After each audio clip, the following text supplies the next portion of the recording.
بسم اللہ الرحمن الرحیم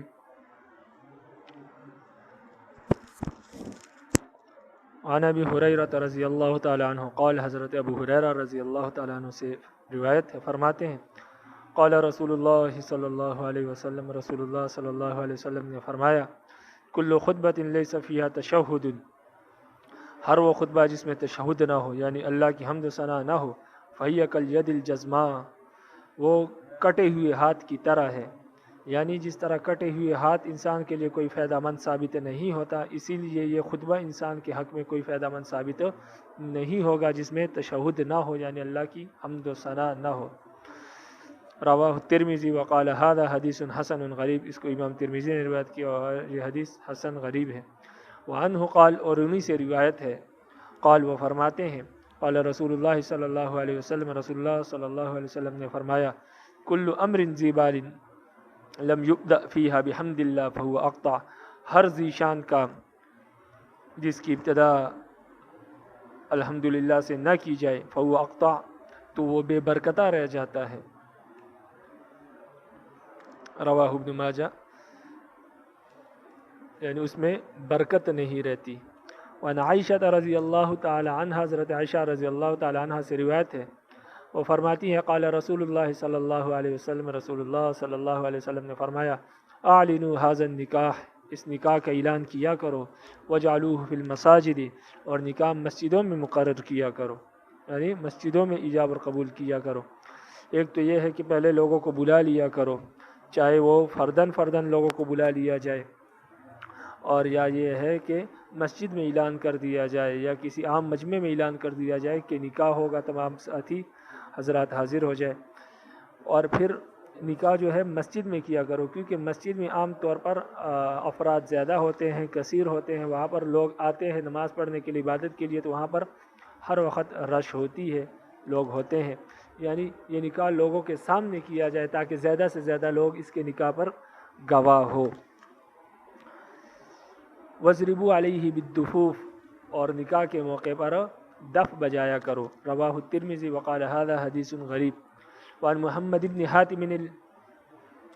الجحمی عن النبی صلی اللہ علیہ وسلم، عبداللہ بن حاتم جمحی سے روایت ہے، وہ نبی کریم صلی اللہ علیہ وسلم سے روایت کرتے ہیں کہ نبی کریم صلی اللہ علیہ وسلم نے فرمایا فصل ما بین الحرام والحلال الصوت والدف فی النکاح، کہ حرام اور حلال کے درمیان جو فاصلہ ہے وہ آواز اور دف کا ہے، نکاح میں آواز اور دف کا فاصلہ ہے۔ رواہ احمد والترمذی والنسائی، اس کو امام احمد نے روایت کیا ہے، ترمذی نے اور نسائی نے روایت کیا ہے۔ اعلان سے مراد اگر گواہوں کی موجودگی ہو کہ نکاح گواہوں کے سامنے کیا جائے تو یہ حکم بطریق وجوب ہوگا، اور اگر اعلان سے مراد تشہیر ہو کہ نکاح کی مجلس اعلانیہ طور پر منعقد کرو تو پھر یہ حکم بطور استحباب کی ہوگا۔ مسجد میں نکاح کرنا مستحب ہے، اسی طرح جمعے کے دن نکاح کرنا مستحب ہے، کیونکہ مسجد میں جمعے کے دن نکاح کرنے سے برکت حاصل ہوتی ہے۔ اور محمد بن حاتم جمحی کہتے ہیں کہ رسول اللہ صلی اللہ علیہ وسلم نے فرمایا کہ حلال اور حرام کے درمیان فرق نکاح میں آواز اور دف بجانا ہے، یعنی جو نکاح چپکے سے کیا جائے، لوگوں سے چھپ کر کیا جائے اور اس میں نکاح وغیرہ نہ، گواہ وغیرہ نہ ہو، لوگ موجود نہ ہو، تو وہ حرام ہے، وہ نکاح منعقد نہیں ہوگا۔ لیکن جو نکاح اعلانیہ طور پر کیا جائے، اس میں دف بجایا جائے، لوگوں کو بلایا جائے اور اعلان کیا جائے اور گواہوں کی موجودگی میں ہو، تو وہ نکاح حلال ہے، اس کا یہ مطلب ہے۔ وعن عائشہ رضی اللہ تعالی عنہ، حضرت عائشہ رضی اللہ تعالی عنہ سے روایت ہے، قالت، وہ فرماتی ہے کانت عندی جاریۃ من الانصار زوجتها، میرے پاس انصار کی ایک لڑکی تھی، زوجتها، جن کا میں نے نکاح کروایا۔ فقال رسول اللہ صلی اللہ علیہ وسلم، تو رسول اللہ صلی اللہ علیہ وسلم نے فرمایا یا عائشہ، اے عائشہ، الا تغنینا، آپ نے کچھ گنگنایا کیوں نہیں، یعنی جمع کا صیغہ لائے تاکہ یہ ہے کہ آپ تمام عورتیں کچھ نہ کچھ گنگناتی، کچھ اشعار پڑھتی۔ فإن هذا الحي من الانصار يحبون الغناء، اس لیے کہ یہ انصار کا قبیلہ ہے، یعنی یہ لڑکی انصار کی ہے اور یہ انصار کا قبیلہ یحبون الغناء، وہ گانے وغیرہ کو پسند کرتی ہے، یعنی گنگنانے کو پسند کرتی ہے، تو آپ کو چاہیے تھا کہ اس موقع پر آپ کچھ گنگناتی تمام عورتیں۔ وان وعن ابن عباس رضی اللہ تعالیٰ عنہ، حضرت عبداللہ ابن عباس رضی اللہ تعالیٰ عنہ سے روایت ہے، قالت، وہ فرماتے ہیں کہ ان کا حت عائشہ ذات قرابت اللہ من الانصار، حضرت عائشہ رضی اللہ تعالیٰ عنہ نے انصار میں سے ایک رشتہ دار کی، ایک لڑکی جو ان کی رشتہ دار تھی اس کا انہوں نے نکاح کروایا. فجاء رسول اللہ صلی اللہ علیہ وسلم، تو رسول اللہ صلی اللہ علیہ وسلم آئے. فقال، اور فرمایا، اہدیتم الفتاة، فتات کہتے ہیں نوجوان لڑکی کو، یہاں مراد ہے دولہن. کیا آپ نے دولہن کو اس کے گھر بھیج دیا ہے، یعنی دولہن کو اس کے شوہر کے گھر بھیج دیا ہے، یعنی بارات آپ نے بھیج دی ہے؟ قالوا نعم، تو گھر والوں نے کہا ہاں جی بھیج دی ہے. قال ارسلتم معها من تغنى، آپ صلی اللہ علیہ وسلم نے فرمایا کیا تم نے ان کے ساتھ ایسے لوگوں کو بھیجا ہے جو تغنا، جو کیا کرتی، گانا گاتی. گانا گانے سے مراد وہی ہے، وہ اشعار گنگنانا ہے. من تغنا، قالت، حضرت عائشہ رضی اللہ عنہا نے فرمایا لا، میں نے گانا گانے والیاں نہیں بھیجی. فقال رسول اللہ صلی اللہ علیہ وسلم، رسول اللہ صلی اللہ علیہ وسلم نے فرمایا ان الانصار قوم فیہم غزل، انصار ایک ایسی قوم ہے جس میں غزل ہے. غزل کہتے ہیں جو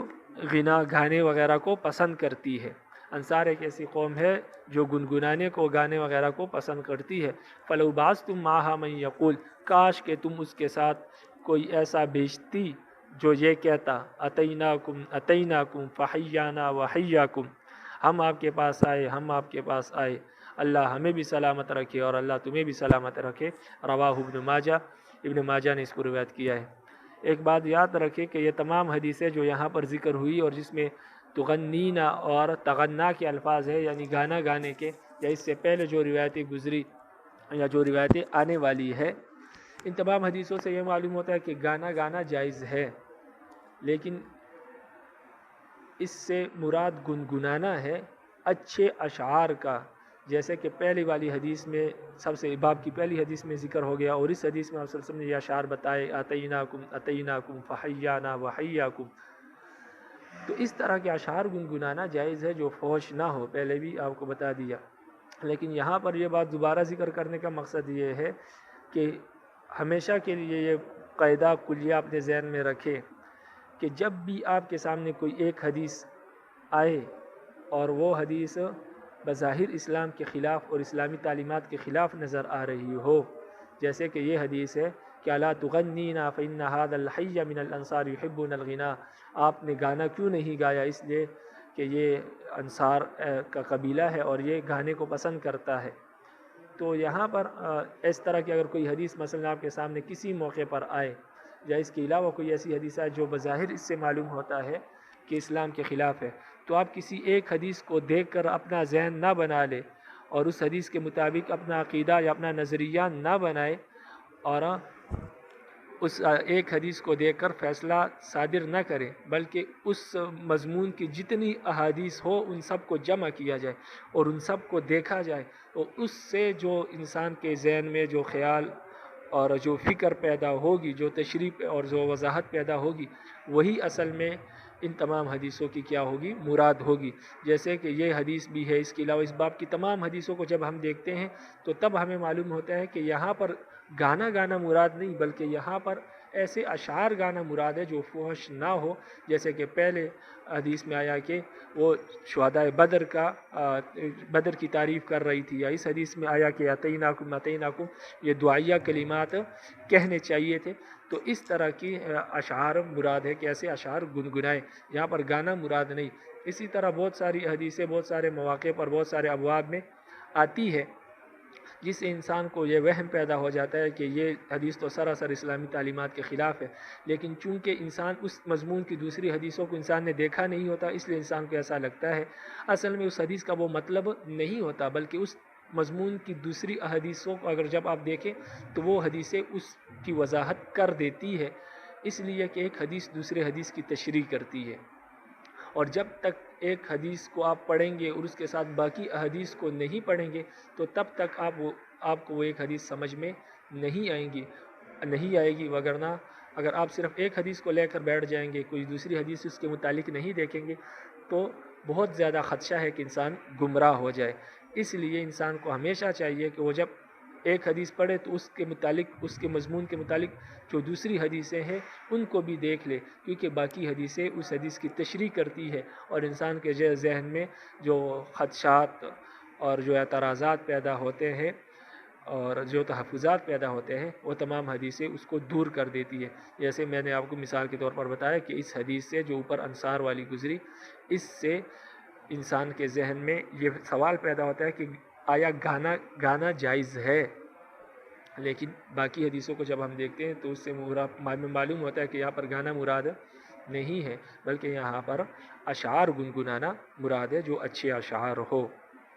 تو ایک حدیث نے دوسری حدیث کی کیا کر دی؟ تشریح کر دی، اور ہمارے ذہن میں جو اشکال پیدا ہوا تھا اس کو دور کر دیا۔ اس طرح ایک باقی حدیثیں بعد میں بھی آئیں گی تو ان کا بھی یہی مطلب ہے۔ وعن سمورہ رضی اللہ عنہ ان رسول اللہ صلی اللہ علیہ وسلم، حضرت سمورہ رضی اللہ تعالیٰ عنہ سے روایت ہے، وہ فرماتے ہیں کہ رسول اللہ صلی اللہ علیہ وسلم نے فرمایا ایما امرات زوجہا ولیان فہی للاول منہما، جو بھی کوئی بھی عورت جس کا نکاح دو ولیوں نے کیا، یعنی دو ولی تھے، فہی للاول منہما، تو ان میں سے جو پہلے نے نکاح کیا وہ نکاح معتبر سمجھا جائے گا۔ یعنی ایک عورت ہے، اس کے دو ولی ہے، مثلا ایک لڑکی ہے، اس کے دو بھائی ہے، اب دونوں برابر کے ولی ہے، ایک بھائی نے اس کا نکاح ایک جگہ پر کر دیا، دوسرے بھائی نے دوسری جگہ پر کر دیا، تو اب کون سے نکاح کا اعتبار ہوگا، کون سا نکاح معتبر سمجھا جائے گا؟ تو آپ صلی اللہ علیہ وسلم نے فرمایا جو نکاح پہلے ہوا ہے وہ معتبر سمجھا جائے گا، اور جو نکاح بعد میں ہوا ہے اس نکاح کے اعتبار نہیں ہوگا، وہ کالعدم ہوگا۔ اسی طرح ومن باع بیعا من رجلین فہو للاول منہما، کہ اسی طرح ایک شخص ایک چیز کو دو بندوں کو بیچے، فہی للاول منہما، تو وہ چیز اول کی ہوگی، یعنی پہلے والے خریدار کی ہوگی۔ مثلا ایک چیز ہے، ایک دکاندار نے دو بندوں کو بیچی ہے، اب وہ چیز ایک ہے، خریدار دو ہے، تو کس کو ملے گی؟ تو جس نے چیز پہلے خریدی تھی اس کو ملے گی، جس نے دوبارہ بعد میں خریدی اس کا اعتبار نہیں ہے، اس کا خریدنا کالعدم شمار ہوگا۔ رواہ ترمذی و ابو داؤد و النسائی و الدارمی۔ الفصل الثالث، تیسری فصل۔ عن عبداللہ بن مسعود رضی اللہ تعالیٰ عنہ، عبداللہ بن مسعود رضی اللہ تعالیٰ عنہ سے روایت ہے، قال، وہ فرماتے ہیں کننا نغزو مع رسول اللہ صلی اللہ علیہ وسلم، ہم رسول اللہ صلی اللہ علیہ وسلم کے ساتھ غزوے میں شریک رہتے تھے، غزوے میں تھے، لیس معنا نساء، ہمارے ساتھ عورتیں نہیں تھیں، فقلنا، تو ہم نے کہا، اللہ نختصیف، ہم اپنی قوت مردمی کو، یعنی مردانہ قوت کو کیوں ختم نہ کر لیں، یعنی ہمیں اجازت دے دے کہ ہم اپنی مردانہ قوت کو ختم کر لیں، یعنی خسی ہو جائے۔ فنہانا عن ذلک، تو رسول اللہ صلی اللہ علیہ وسلم نے ہمیں اسے منع کیا، ثم رخص لنا، پھر ہمیں اجازت دے دی کہ ان نستمع، کہ ہم سنیں، فکان احدنا ینکح المرأة،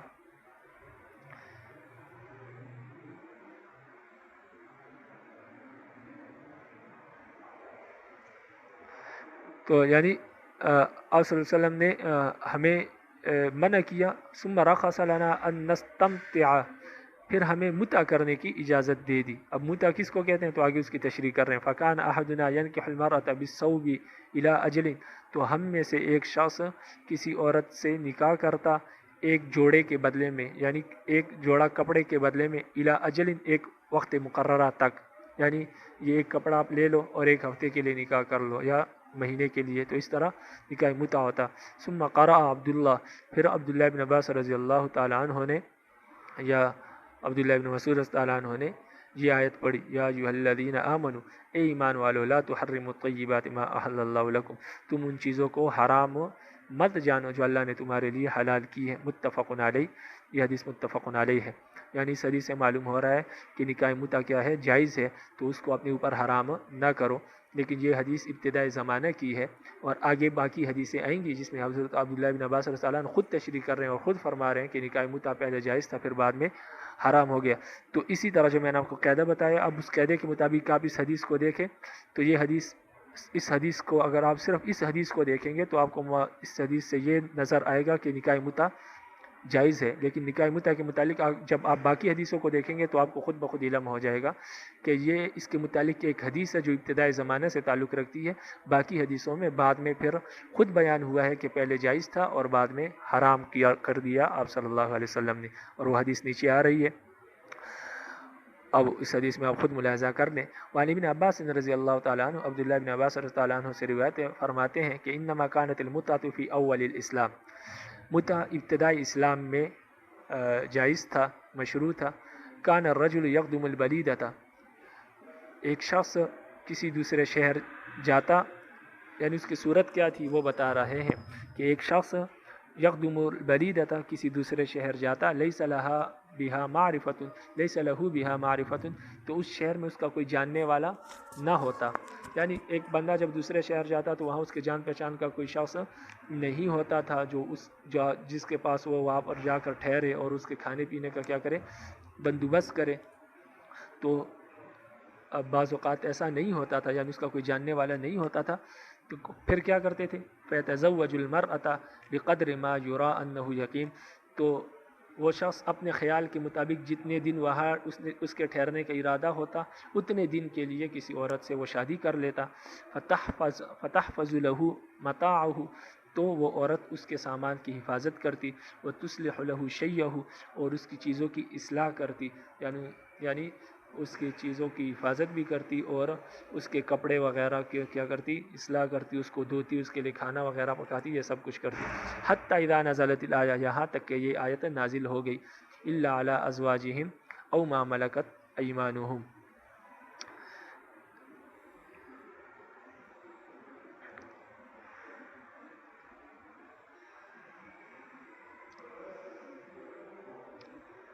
اچھا،